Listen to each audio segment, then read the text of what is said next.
Farthest Frontier ist mit fast 1 Million verkauften Kopien ein Welterfolg und weist auch nach seinem Full Release mit stabilen Spielerzahlen auf, von denen andere Citybuilder nur träumen können.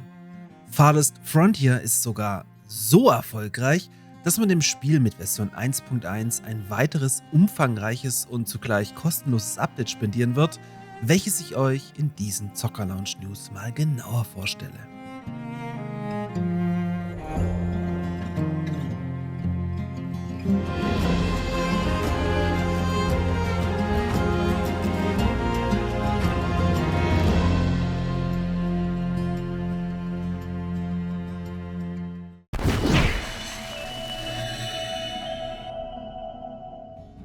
Dieses Video wird euch von meinem Partner Instant Gaming präsentiert, welcher natürlich auch Farthest Frontier für euch im Portfolio hat, welches aber fairerweise dank Steam Sale aktuell nicht das günstigste Angebot am Markt ist. Instant Gaming versorgt euch Zocker Launcher aber nicht nur mit günstigeren Spielen, sondern auch mit einem monatlichen Gewinnspiel, durch welches sich der Sieger ein Spiel seiner Wahl aussuchen darf. Völlig Plattform, Preis und Edition unabhängig. Außerdem unterstützt ihr mit jedem Kauf über meinen Partnerlink gleichzeitig diesen kleinen Nischenkanal hier massiv. Farthest Frontier ist ein Citybuilder der Superlative, womit ich selbst ehrlich gesagt überhaupt nicht gerechnet hatte und mir die erste Early Access Version anno 2022 sogar nicht mal so richtig Spaß machen wollte.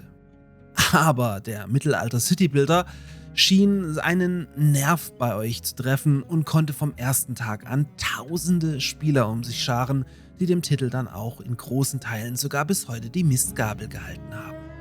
Seit dem Oktober 2025 hat Farthest Frontier als rundum noch viel besseres Spiel mit zum Beispiel RTS, Kampfsystemen und anderen extrem guten neuen Features den Early Access verlassen, wird aber, wie eingangs erwähnt, trotzdem wie in den Jahren davor weiter mit Content-Futter vollgestopft und das ist definitiv lobens- und vor allem bemerkenswert.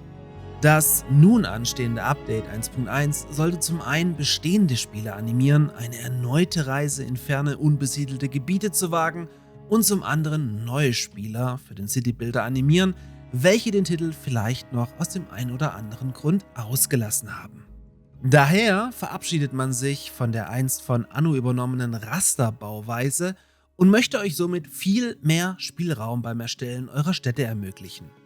Damit folgt man einem der größten Community-Wünsche von Anfang an und holy shit, das Ergebnis kann sich sehen lassen. Um dies zu ermöglichen, wurde keine simple Kompromisslösung gewählt, wie zum Beispiel das senkrechte Bauen in Anno 117, sondern tatsächlich ermöglicht, dass ihr Gebäude ganz frei 360 Grad drehen könnt und ihr somit wirklich gar keinen Einschränkungen mehr unterliegt. Da dadurch schnell mal unschöne Lücken entstehen können Gebäudegrundrisse stärker überlappen und zum Beispiel einfacher mit Dekoobjekten gefüllt werden. Das Ergebnis kann sich sowas von sehen lassen und grenzt fast schon an ein völlig neues Spielgefühl, Spiel, kann aber natürlich auch jederzeit wieder deaktiviert werden und zum altbekannten System zurückgeschraubt werden.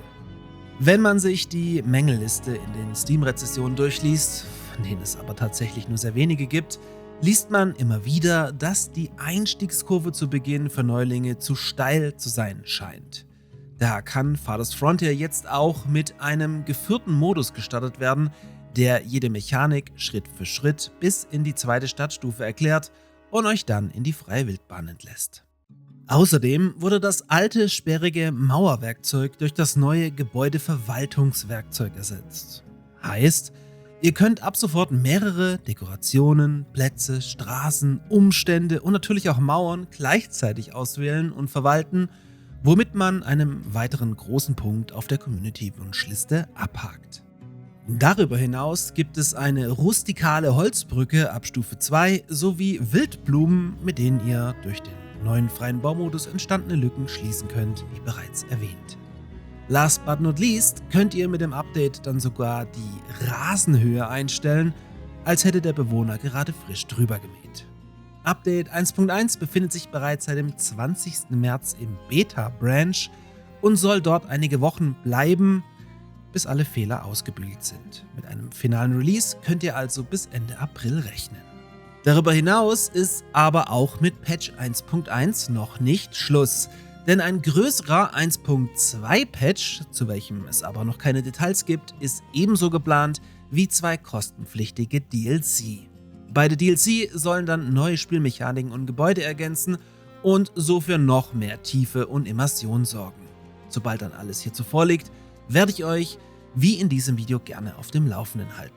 Also, unbedingt Abo dalassen und bis zum nächsten Mal.